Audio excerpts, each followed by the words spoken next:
Amém? Amém.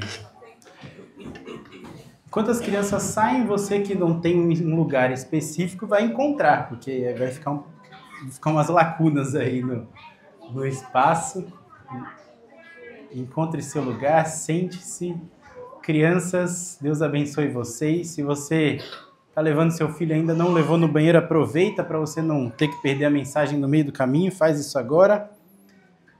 E você que está aqui, já sentado, abre a Bíblia em Jonas. Quase que eu falava Atos. Quase que eu falava Atos, é o hábito. Jonas, capítulo 3. Jonas, capítulo 3. Estamos numa série de mensagens. Se é a sua primeira vez aqui conosco, seja muito bem-vindo. É um privilégio estar aqui cultuando ao Senhor contigo. Mas estamos na quarta mensagem de Jonas, uma série curta. O livro é curto, mas intensa, em uma série em que vamos, a cada mensagem, conhecer um pouco mais sobre Deus, sobre quem Ele é, sobre como Ele se revela, e, em mesma medida, conhecer como Deus tem mostrado os seres humanos nesse livro tão curto. Jonas, os ninivitas, e exposto também como é o nosso coração diante desse Deus tão grande. Começamos lá na primeira mensagem falando sobre o Deus que vem ao encontro do pecador. Foi o capítulo 1, verso 1. A palavra do Senhor veio a Jonas.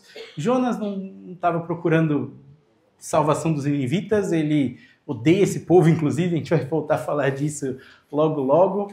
Ele não estava orando a Deus para ser enviado para esse campo missionário específico, isso é bem certo. Provavelmente os ninivitas também não estavam procurando a Deus. Pelo contrário, o verso 2 do capítulo 1 diz que a maldade dessa cidade subiu até o Senhor. Era uma maldade tremenda, terrível.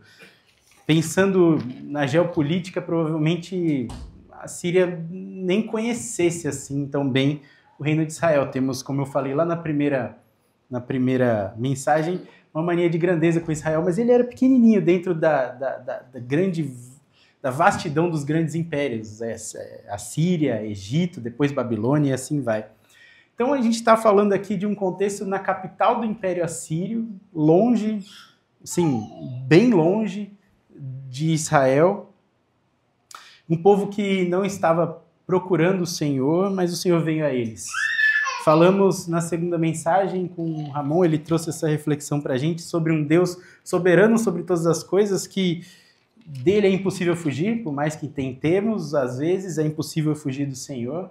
Esse é o Senhor que vem ao encontro novamente e faz as coisas acontecerem. Ele mexe em tudo, seja em clima, seja em barco, ele é o Deus soberano sobre tudo. Seguimos para um episódio do Jonas já dentro da barriga do grande peixe, provavelmente a baleia, o grande peixe em que ele está desesperado, o mais profundo desespero humano, e ele clama ao Senhor e Deus ouve. Falamos que nunca é tarde para orar, ainda se há um respiro, mesmo que no fundo ali do mar, dentro da barriga de um peixe, ainda há esperança, ainda há possibilidade de clamar ao Senhor, e ele ouve o clamor daqueles que estão contritos diante do Senhor. Partimos então para a mensagem da semana passada, que falamos de um Deus de segundas chances. É assim que começa o capítulo 3. Verso 1, depois de desespero absoluto, de ter tentado fugir do Senhor, de estar longe do Senhor e clamar por socorro, agora Deus vai dar uma segunda chance para esse servo teimoso. E é assim que a gente concluiu na semana passada. A palavra do Senhor veio a Jonas pela segunda vez. Deus é um Deus de segundas chances. Terceiras, quartas, quintas, 10ª chances. Ele considera usar pessoas na sua obra e dá várias chances para que a gente se agarre a isso e sirva intensamente a ele. E agora o Jonas ele vai obedecer. É assim que o texto vai dizer no verso 3. Mas eu quero ler com você o capítulo 3 inteiro, é curto, e a gente então segue aprofundando mais. Jonas capítulo 3, verso 1. A palavra do Senhor veio a Jonas pela segunda vez com essa ordem: vá à grande cidade de Nínive, pregue contra ela a mensagem que eu anuncio a você. Então, uma pausa, eu vou pausando para a gente comentar algumas coisas que a gente não vai voltar para aprofundar, mas a mensagem que Jonas vai proferir em Nínive é a mensagem dada por Deus.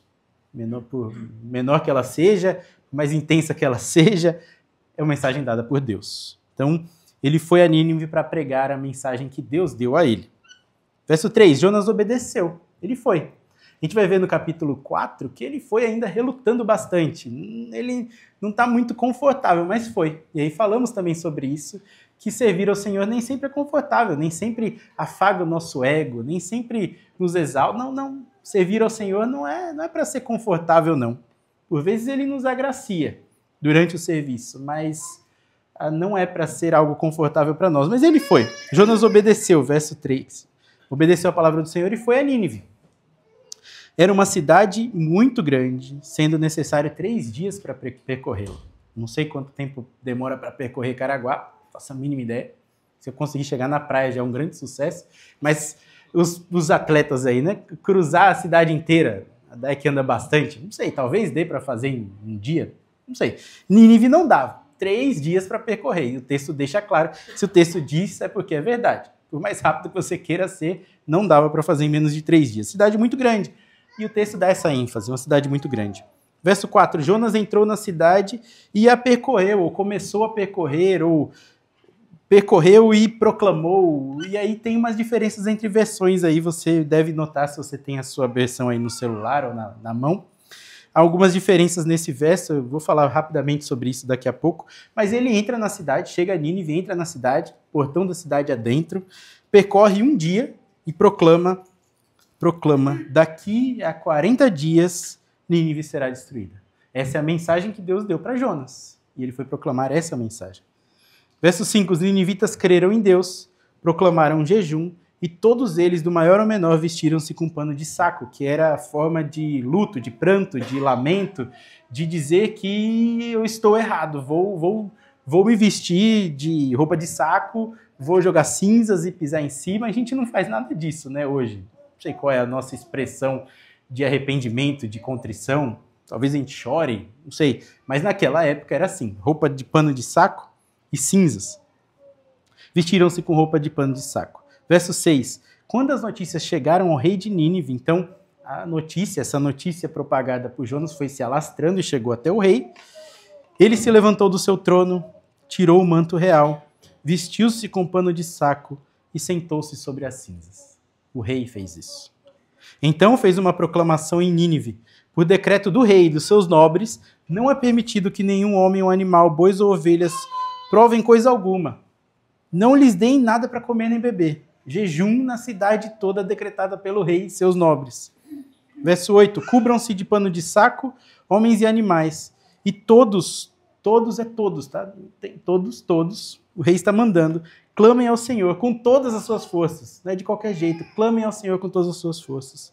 Deixem os maus caminhos e a violência que há nas suas mãos. E para quem estava na série, das mensagens passadas dessa série, ouviu falar sobre como os assírios são terríveis. Não vou entrar em detalhes por limitação de faixa etária, mas é um negócio terrível. Os assírios eram brutais, extremamente brutais. Máquinas de guerra que não poupavam ninguém. E eles sentiam prazer, deleite no sofrimento dos povos invadidos. E o rei diz, deixem os maus caminhos e a violência que há nas suas mãos. Verso 9, talvez Deus se arrependa e abandone a sua ira e não sejamos destruídos. Verso 10, tendo em vista o que eles fizeram e como abandonaram seus maus caminhos, então eles cumpriram o que o rei mandou, Deus se arrependeu e não os destruiu como tinha ameaçado. Até aqui. Um capítulo intenso, um capítulo lindo. Mas sobre o que acabamos de ler? Sobre o que fala, se você tivesse que resumir o capítulo em uma palavra? Se você é mais curioso, teologicamente falando, ou mais curiosa, deve pensar, peraí, Deus se arrepende? A gente acabou de ler isso aqui. É sobre isso que a gente está falando. A gente leu aqui, Deus se arrependeu e não os destruiu. É sobre arrependimento de Deus que fala esse capítulo. Se você já é mais emotivo, humano, menos curioso teologicamente, talvez tenha lhe chamado a atenção o fato de uma cidade inteira se vestir de pano de saco, se ajoelhar sobre as cinzas, clamar ao Senhor, ao nosso Senhor. Uma cidade inteira guiada pelo rei em jejum, vestes rasgadas, lamento, clamando a Deus. É sobre isso o capítulo, talvez. Lamento, arrependimento. Lemos sobre isso, arrependimento de Nínive. Não importa o que chamou mais atenção no capítulo, se o arrependimento de Deus, o arrependimento de Nínive, certamente a gente pode reduzir ou resumir esse capítulo com uma palavra só: arrependimento. É evidente no capítulo, no texto, o arrependimento. O perceber que está indo por um caminho e seguir outro caminho. Arrependimento. Seja de Deus, que prometeu destruir e não destruiu, seja de Nínive, que praticava maldades, incontáveis maldades, e agora está deixando seus maus caminhos, deixando a violência. Seja lá o que chamou a sua atenção, arrependimento está em evidência. Um arrependimento de Deus que permite o arrependimento humano. É complexo, a gente vai tentar palpar esses dados que o capítulo nos dá. É um tema difícil, bem difícil, porque, embora equiparemos aqui arrependimento na cena, ele certamente não pode ser igual. O arrependimento dos personagens, Deus e Nínive, percebe? Eu nem estou colocando Jonas no rol de personagens aqui, porque ele some, a gente vai falar sobre isso, mas o arrependimento de Deus e o arrependimento de Nínive são completamente diferentes. Completamente diferentes. Não podem ser vistos da mesma forma. Guarda essa informação, a gente vai tentar construir esse entendimento juntos aqui. Primeiramente, olhando o arrependimento de Nínive. Você pode pensar, mas nem tem arrependimento aqui no texto. A gente vai concluir já já. O verso 4 diz que ele entrou na cidade, percorreu durante um dia e proclamou. Talvez a sua versão tenha lá, começou a percorrer. É uma tentativa dos tradutores de expressar aqui no português um entendimento lá da língua original. A palavra começou não está lá no original, por isso a NVI não coloca, talvez a Ara, se você está lendo aí, coloque. Mas a ideia aqui é que Jonas andou por um dia até o meio da cidade, ou um terço da cidade, já que ela precisava de 3 dias para percorrer. Andou por um dia e então começou a falar. Essa é a ideia. Normalmente pensamos ele correndo e gritando. Provavelmente não foi assim. Ele era um arauto, um mensageiro. E assim no tempo antigo se fazia. Vai até um ponto principal da cidade e lá traz a mensagem do outro povo. Provavelmente foi isso que aconteceu, essa ideia. Ele andou por um dia dentro da cidade, chegou ao ponto e lá começou a falar. E assim que a palavra do Senhor foi proferida, proclamada naquele lugar, algo extraordinário aconteceu. Algo inexplicável para a mente humana. E é o verso 5, que eu quero reler com vocês. Ele foi, percorreu, falou, daqui a 40 dias Nínive será destruída, só isso, talvez várias vezes, mas lá dentro da cidade, e algo extraordinário acontece. Verso 5, os ninivitas creram em Deus. Os ninivitas creram em Deus. Nem tem muito elemento aqui para... Creu como? Só era uma mensagem de juízo. O texto não diz muita coisa. Creram, proclamaram jejum, todos eles, do maior ao menor. A ideia é, todo mundo da cidade estava rendido diante do Senhor. Todos vestiram-se de panos de saco. Meus irmãos, não faz menor sentido esse verso. Menor sentido. Humanamente falando, na nossa mente, não faz o menor sentido. Uma cidade gigantesca, monstruosa, muito maior que Caraguá. Naquela época, provavelmente tinha 300 mil habitantes ou mais. A gente não tem como saber, mas os historiadores estimam, Uma cidade gigantesca, um poderio militar incrível, o maior da época, um império vasto, se curva diante de uma frase: daqui a 40 dias, Nínive será destruída. Claro que ele deve ter gritado um pouco mais que eu, Não falou assim tão brando, não sei. Mas se pensarmos bem, não faz sentido nenhum. Mas se desejamos conhecer o nosso Deus, entender como ele age, por que isso está acontecendo, e passarmos a olhar não só o texto de Jonas, toda a Escritura, se a gente deseja conhecer mais a Deus, como o texto nos provoca a tentar conhecer, porque ele não dá mínimo detalhe de como isso aconteceu, vamos perceber, à luz de toda a Escritura, que não era Jonas ali. Não era Jonas. Não era o profeta, não era a palavra do profeta. Era a palavra do próprio Deus. É a palavra que ele disse que daria ao profeta. Palavra de Deus sendo proferida numa cidade, e essa palavra, ela tem poder absoluto. Absoluto sobre todas as pessoas. Independente do nosso entendimento do que aconteceu na cena, era a palavra do Deus vivo entrando em Nínive. E essa é poderosa. Se não é Deus, se não é o Senhor, o nosso Deus, através de Jonas, nada aconteceria. Olha a reação do rei. A gente já leu, mas eu quero ler de novo, verso 8 e 9. Olha a reação do rei diante dessa palavra do Deus Altíssimo, Deus de Israel, nosso Deus, o mesmo Deus de lá até hoje, é o mesmo Deus, chegando. Não faz o menor sentido o rei agir como agiu. Ele diz, verso 8, cubram-se de pano de saco, homens e animais, e todos clamem a Deus com todas as suas forças. Deixem os maus caminhos e a violência que há nas suas mãos. Talvez Deus se arrependa, abandone a sua ira e não sejamos destruídos. Ele entendeu algo profundo. Ele sabia que a ira de Deus estava sobre Nínive, ele sabia que Deus é benevolente, que poderia se arrepender, mudar de rumo, falaremos disso já já. E ele clama a esse Senhor, clama com todas as forças do reino inteiro. O arrependimento de Nínive é o alvo do livro de Jonas. Por mais que tenha muitas histórias interessantes, coisas acontecendo, é para isso aqui que tudo está apontando. É para isso que Deus manda Jonas sair da sua casa, é para isso que o livro existe, para apontar para esse momento. Arrependimento de Nínive é o alvo, é o objetivo maior de qualquer pregador. Qualquer portador da palavra de Deus. O objetivo deve ser o mesmo que o de Jonas.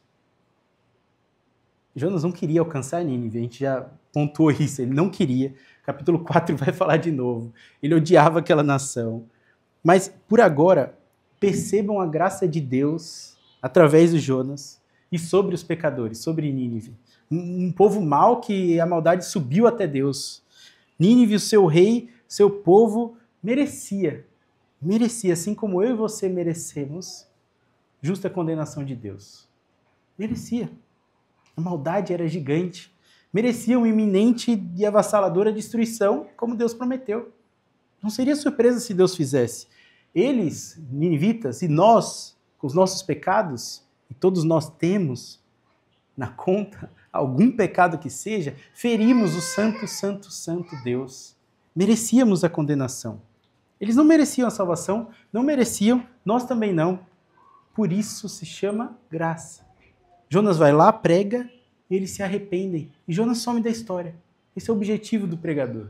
Pregar, anunciar arrependimento e sumir da história. Aqueles ninivitas abandonaram seus maus caminhos, clamaram ao Senhor com todas as suas forças e foram ouvidos. Ouvidos por Deus. Verdadeiramente ouvidos. Se arrependeram.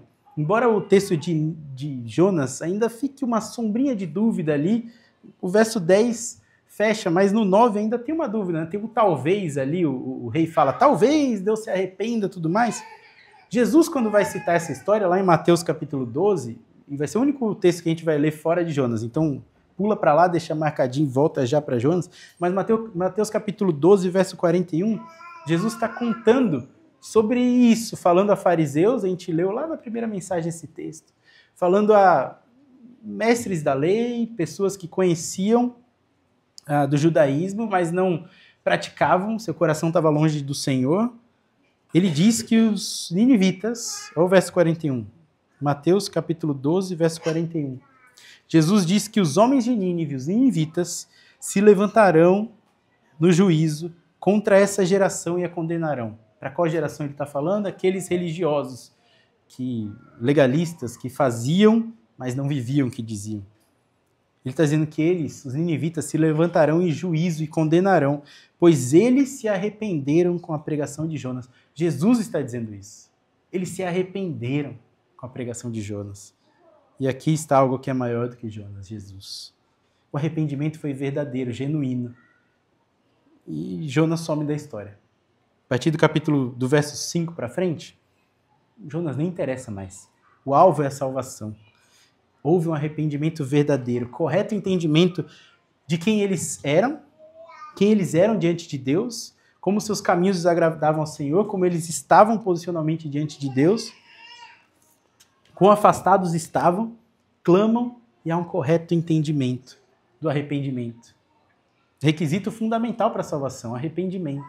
Se um dia te falaram de uma salvação sem arrependimento, que é só aceitar Jesus, mas nada muda, é falsa, preciso te dizer. É falsa. Arrependimento e fé andam juntos, nunca separados, juntos. Dois lados de uma mesma moeda, talvez, não sei como a gente expressar isso. Somos salvos pela graça, mediante a fé. Os ninivitas foram salvos por essa graça, por meio da fé que tiveram. Embora não esteja no texto, Jesus diz que eles se arrependeram, creram. Mas arrependimento sem fé não é nada. Talvez seja um remorso, um peso, um sentimento ruim. E a mesma coisa, uma fé sem arrependimento, talvez seja só uma esperança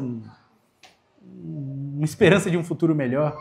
Não é isso. Arrependimento e fé, juntos. Os ninivitas se arrependeram da forma como que viviam, mudaram de conduta, resultado da conversão, clamaram ao Senhor, arrependimento, fé, transformação, tudo junto.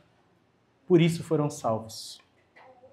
Tá, mas esse arrependimento de Nínive, dos ninivitas, verdadeiro arrependimento, não pode ser o mesmo arrependimento de Deus que está aí no texto. A gente leu o capítulo 3, verso 10, né? Nínive está arrependido por causa do seu pecado. Deus está arrependido de quê? Arrependimento. Dá para confundir essas coisas? Vamos ver o verso 10 de novo? A gente vai ler ele mais de uma vez, inclusive, porque é um dos textos mais comentados, discutidos, difíceis talvez, de toda a Bíblia. Ele junto com Gênesis 6, ele faz um pacotinho aí de Deus se arrependeu. Olha o verso 10, Jonas capítulo 3, verso 10.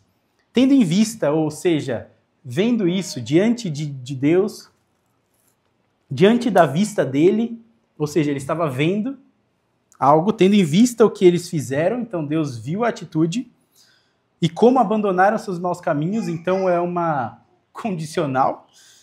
Deus viu o que eles fizeram, como abandonaram seus caminhos, então, não está aí o então, tá? Eu estou colocando, mas é implícito no texto, tendo em vista o que Deus viu deles, Deus se arrependeu e não os destruiu como tinha ameaçado.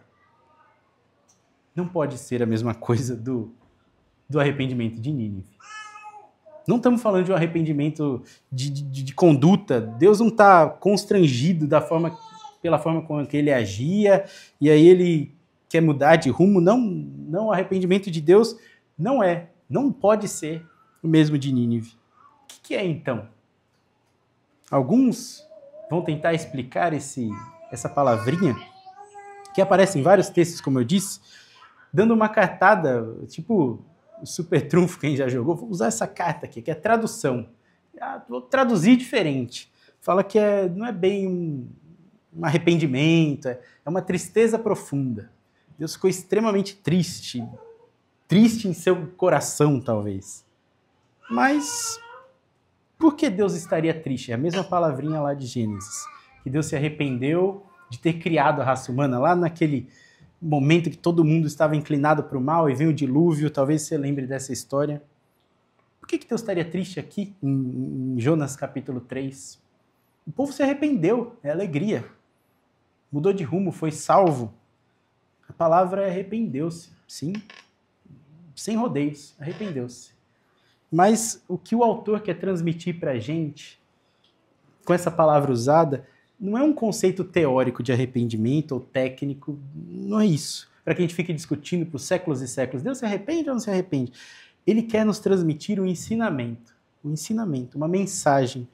Ao dizer que Deus se arrependeu e não destruiu os ninivitas como tinha ameaçado, é assim que está no finalzinho do verso 10, ele tem um propósito pedagógico, o autor tem um propósito pedagógico, de nos mostrar claramente, com aspectos humanos, com características, linguagem humana, mostrar que o nosso Deus, o mesmo Deus de Jonas, o nosso que está aqui com a gente hoje, é um Deus de perto, presente, que vai até o pecador, que vai até o perdido, que olha, que com a sua palavra de juízo vem, mas com sua mão estendida de esperança também está lá. Deus é Deus de perto, que convida pecadores a largarem seus maus caminhos, abandonarem seus maus caminhos, se arrependerem, caminharem com Ele. Percebem? Deus provocou em Nínive um arrependimento verdadeiro, uma mudança de conduta. E certamente esse não é o tipo de arrependimento de Deus, que Ele, o próprio Deus, experimentou.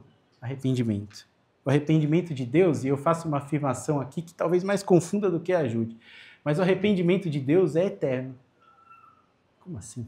O arrependimento de Deus é eterno, sem fim, fora do tempo? Claro que é. Deus é eterno. Deus é eterno. Tudo que Ele faz, consequentemente, é eterno. Fora do tempo, para além do tempo. Deus se arrepende em castigar Nínive, de destruir Nínive, e faz isso na eternidade. Aí você pode pensar, peraí, pastor, eu achei que a gente estava indo caminhando para explicar, agora confundiu mais, não entendendo mais nada. Vamos ler o verso 10 de novo. Percebam todas as marcações temporais que esse verso tem. Tendo em vista, né, a gente já fala, diante da vista de Deus, vendo o que eles fizeram e como abandonaram seus maus caminhos, Deus se arrependeu e não destruiu, como tinha ameaçado. Tudo nesse verso, tudo nesse textinho aponta para um momento da história de Nínive. Um momento, um ponto. Presume tempo. Para que Deus veja uma mudança, presume tempo. Eles pecaram, mas pecaram, sim, intensamente, a ponto dessa maldade subir até Deus. Deus chama o profeta, vai lá em Nínive, prega. Eles ouvem a mensagem, se arrependem. Tudo isso presume tempo. Esse arrependimento e essa promessa de destruir e não destrói depois, presume tempo. Então, se Deus não muda, como que Ele se arrependeu? Ele mentiu só para ameaçar o povo? Também não, Deus não mente. Mas então, Ele só ameaçou, não era verdade.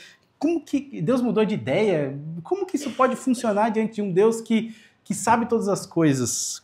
Como que eu equalizo toda essa bagunça na nossa mente?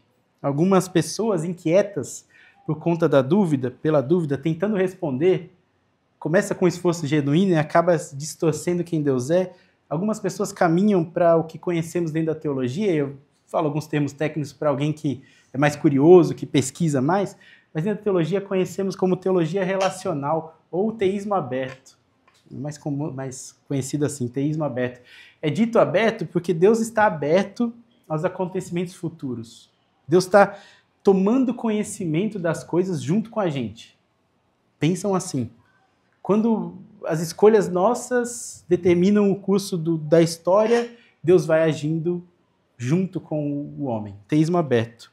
Uma teologia que, de alguma forma, submete Deus ao tempo. Deus está aqui conosco, olhando nossas decisões. Mas nós não cremos assim. Nós não cremos assim, não acreditamos que Deus desconheça o futuro. Não. Ou que decida não considerar o futuro. Não, Deus não está tomando decisões junto com a gente. Ele não está seguindo a linha do tempo conosco. Isso diminui, pensar dessa forma, como um teísmo aberto, diminui quem Deus é. Diminui drasticamente, coloca em xeque, inclusive, a sua onisciência. Como Deus pode saber de todas as coisas se Ele não sabe o futuro? Coloca em xeque, inclusive, coloca em descrédito todas as promessas de Deus de cumprir os seus planos. Como que Deus vai cumprir se Ele não sabe o que vai acontecer depois? Embora boa parte do cristianismo brasileiro creia assim, sem pensar nos termos, a maior parte do cristianismo brasileiro pensa assim, o teísmo aberto, que Deus está aqui, submetido ao tempo com a gente. Nós não cremos assim. Nossa igreja não crê e declaradamente rejeita o teísmo aberto. Para nós, Deus é soberano, Deus é onisciente, sabe de todas as coisas, não está suscetível ao tempo, preso a Ele, não está caminhando conosco na história, Ele é eterno. Ele é eterno, para além do tempo. Se você já fez aquelas conversas comigo para entrar como membro, Alguns aqui já fizeram. Já ouviu falar lá dos meus 4 Cs, né? Se nunca fez, aí eu convido a fazer. Fica aí a curiosidade. Mas eu falo sobre isso, sobre a eternidade de Deus. É um ponto fundamental para entendermos quem Deus é. Cremos que Deus sabe de todas as coisas. Não tem nada diante dele que não seja conhecido. Ele sabe. Então, se Deus é eterno, se ele sabe de tudo, como que ele pode se arrepender? Como pode? O texto diz isso. Como que a gente explica, então, Jonas 3:10, um texto complexo? Essa palavrinha que, na nossa mente, aponta para mudança de ideia. Quando a gente pensa em arrependimento, a gente pensa assim, comprei um tênis na Shopee, não gostei, não coube, me arrependi, vou devolver. Não é isso, não pode ser. Até comprar tênis na Shopee é mal, né? Mas vai dar uma... Depois tem escoliose, não sabe porque tá todo torto. Mas se arrependeu. Não pode ser isso, não pode ser, eita, eu ia fazer, mas não, acho que Deus não muda de ideia, ele sabe todas as coisas. Ele não muda de planos. Como então explicar? Deus não muda, Deus é eterno, não suscetível aos acontecimentos, não se arrepende da mesma forma que nós nos arrependemos. O John Piper ele escreve que ele não é homem para sentir esse arrependimento da mesma forma que nós sentimos. Ele, do seu modo, se arrepende, mas se arrepende sendo onisciente, conhecendo perfeitamente todas as coisas. Como que isso funciona? Não sabemos. Mas com certeza a experiência é real, mas não é como vivenciada pelo homem. É justamente por isso, ou para isso, que o autor usa essa palavra. Arrependeu-se. Para provocar em nós efeitos pedagógicos, levar-nos à reflexão, nos ajudar a conhecermos mais de Deus. Deus não é um ser apático, alheio aos relacionamentos humanos, às decisões humanas, não é. A indiferença não é um atributo de Deus, ele está presente na realidade, ele está aqui, atento, vivo, olhando tudo, participando com o homem, mesmo sendo soberano, mesmo sabendo de todas as coisas.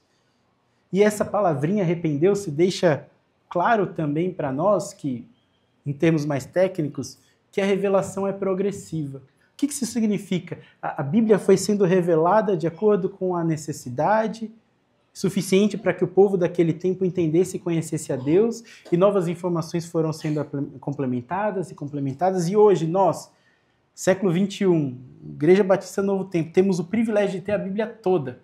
Não podemos ler Jonas à luz apenas de Jonas. Impossível. A revelação progrediu depois de Jonas. E realmente, da perspectiva do autor de Jonas, Deus disse que ia julgar aquela cidade, disse e não fez. Logo, se arrependeu. O autor escreveu o que ele entendeu. Mas ao sabermos e ao olharmos para toda a história, os pecados daquela geração, eles não ficaram impunes. Não ficaram. Definitivamente não. Deus prometeu que castigaria aquela nação por causa dos seus pecados. E aí então eles se arrependem, clamam, Deus julga mesmo assim seus pecados. Não ficam impunes. Mas faz isso ao mesmo tempo que os salva graciosamente. Como pode isso? Eles foram julgados. A pena foi paga.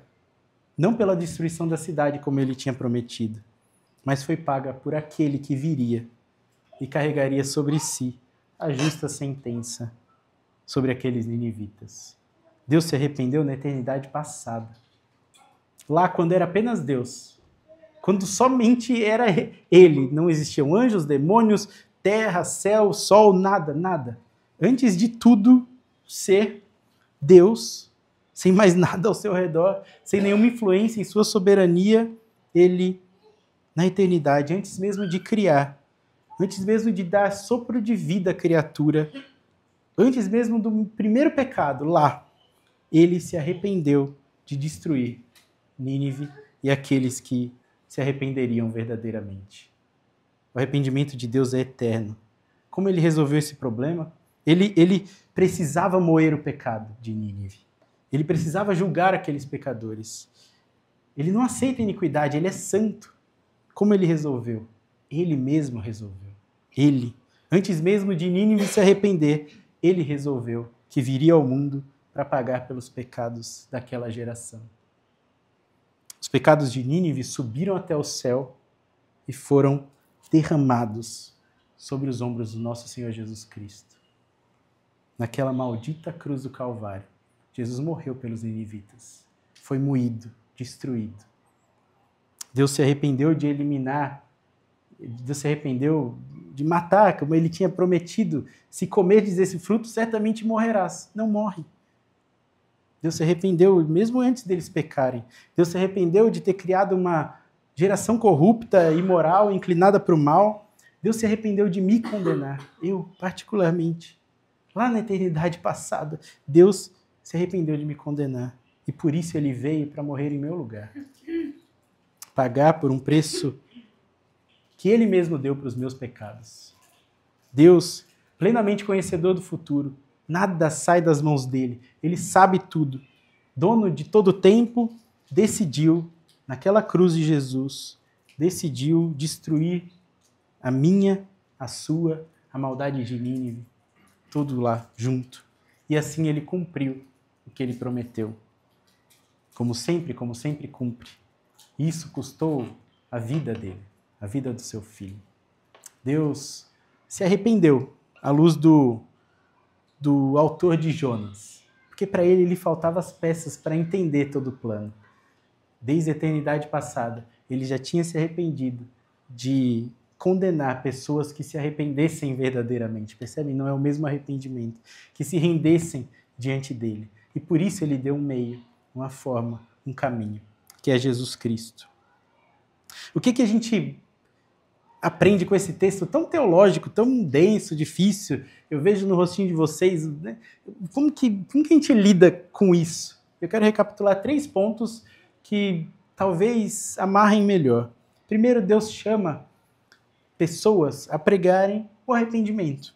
É para isso que ele chamou Jonas, é para isso que ele nos chamou para cá, para esse bairro, para esse lugar, para pregarmos, para que pessoas percebam o caminho que estão seguindo. Percebam que estão indo numa direção que leva à morte, que leva à destruição, para que pessoas percebam que há esperança em Cristo Jesus, que não há esperança longe dele. Por mais fortes, mais equipadas, mais preparadas que sejam, pessoas sem Cristo jamais ficarão de pé diante do juízo. Foi para isso que ele nos chamou para cá, para mostrar para esse bairro, assim como Jonas foi chamado para mostrar a Nínive, que não há outro caminho senão com Deus. Deus nos chamou para cá, não para termos fotos bonitas no Instagram, para termos um salão cheio, uma conta bancária recheada, ou para exaltarmos pregadores. Não. Jonas quase não tem relevância nesse capítulo. Ele prega uma mensagem que Deus deu, 5 palavras, e some. Deus nos chamou para cá para irmos no meio do bairro, caminharmos no meio do bairro, não fisicamente necessariamente, né? Hoje mudou, mas pode ser também lá no meio do bairro, proclamarmos que não há outro caminho, senão aquele junto a Deus. E só. Pregarmos o arrependimento, pregarmos e sumirmos de cena. O palco é do Senhor Jesus, o palco é dele, ele que deve ser visto, na salvação das pessoas que ele deve ser exaltado. Deus nos chamou para pregarmos o arrependimento, sabendo, segunda coisa, sabendo que ele é misericordioso, ele é bondoso, ele oferece perdão ao arrependido, mesmo sendo justo e tendo prometido matar, destruir, eliminar, e Deus é justo fazendo isso. Ele é bom, misericordioso, perdoador. Ele ainda dá tempo e oportunidade para pessoas que estão afastadas dele, para se arrependerem, para voltarem. Deus deu 40 dias para Nínive. 40 dias. Daqui a 40 dias, a cidade vai ser destruída. Ele poderia ter fulminado a cidade instantaneamente, como fez com Sodoma e Gomorra. Cai enxofre do céu, acabou. Não precisa nem Jonas ir lá. 40 dias. Misericórdia de Deus. E ele continua dando tempo, para que pessoas se voltem, se arrependam, para que Jonas e vários Jonas se levantem, preguem e sumam de cena, para que a salvação seja vista em Cristo Jesus. Ele nos chama para pregarmos o arrependimento. Ele é misericordioso para oferecer perdão para aqueles que verdadeiramente se arrependem, mas para isso, ele, na eternidade passada, decidiu carregar sobre si a sua própria ira. Nós pecamos, todos nós, por mais certinhos que possamos parecer, e talvez você reflita, já não pequei tanto assim, por mais certinhos que possamos parecer, pecamos em várias áreas da nossa vida, inúmeras, inúmeras. Se você for sincero, descer do salto, pisar no chão e pensar quantas vezes pecou, quantas vezes desagradou ao Senhor dos céus, o Criador dos céus e da terra, perceberá que já era motivo para ter sido fulminado há muito tempo. Deus nos criou para um relacionamento com Ele, para contínuo com Ele. Fora disso, não teria sentido a nossa existência. Seria um bom motivo para não existirmos mais se não estamos caminhando com Ele. Mas, mesmo atraindo sobre nós a ira de Deus, a santa e justa ira de Deus, Ele, mesmo assim, por amor, direcionou essa punição a Cristo Jesus. Dá tempo para o perdão, para o arrependimento. Ele levou sobre si as nossas iniquidades naquela cruz do Calvário. Ele se arrependeu de nos punir, como merecíamos. Os pecados de Nínive foram carregados naquela cruz, em Jesus Cristo. Essa é a razão dele não ter fulminado aquela cidade. Arrependeram-se, tiveram fé, clamaram ao Senhor e foram salvos. Mas para isso, Jesus foi injustamente condenado, moído, morreu pelos pecados de gerações e gerações, pelos meus e os seus pecados. Morreu por um infinito, intenso e eterno amor que rasga o tempo, que é para além do tempo. Deus se arrependeu de destruir a criação que Ele tanto ama e, por isso, entregou o próprio Filho para morrer por nós. Vamos orar? Senhor bendito, obrigado porque desde a eternidade o Senhor tem um plano de resgatar pecadores inconstantes, falhos, que desagradam ao Senhor em tantas áreas da vida. Obrigado porque o Senhor poderia, seria justo, ali em Adão e Eva, já no começo, encerrar tudo, assim como tinha prometido. Mas o Senhor já tinha um plano muito maior. O Senhor se arrependeu, não nos olhos, nas formas de arrependimento humanas, mas o Senhor encontrou um novo meio, uma nova forma para salvar. O Senhor fez isso na eternidade passada, já prometendo o seu Filho como sendo o Cordeiro conhecido de Deus, que tiraria o pecado do mundo, conhecido antes da fundação do mundo. Obrigado, Senhor Jesus, porque rasgando a história, o Senhor veio morrer por nós, se entregou. Nós que não éramos merecedores, não somos merecedores de tamanha graça, o Senhor veio a nós arrancar o pecado, nos lavar, nos dar esperança de vida eterna. Fez isso por Nínive, aquela cidade inteira. Fez isso por mim, pelos meus irmãos aqui. Obrigado porque a justa sentença que estava sobre nós recaiu sobre o Senhor. Nos seus ombros o Senhor levou a minha culpa, a culpa dos meus irmãos, para nos dar esperança de vida, de retorno, de voltar para a condição para a qual o Senhor nos criou. Obrigado, Senhor Jesus. Obrigado, porque não somos merecedores. Diante dessa tamanha graça imerecida, que estejamos firmes no Senhor, confiantes, desejosos de Te honrar em tudo que fazemos, vivendo para a Tua glória somente.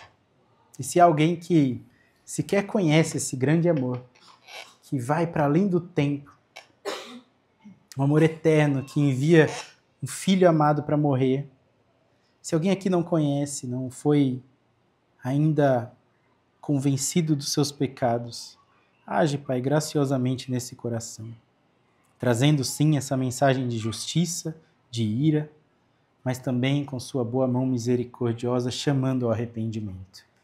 Que haja transformação, assim como houve naquela grande cidade, terrível cidade de Nínive.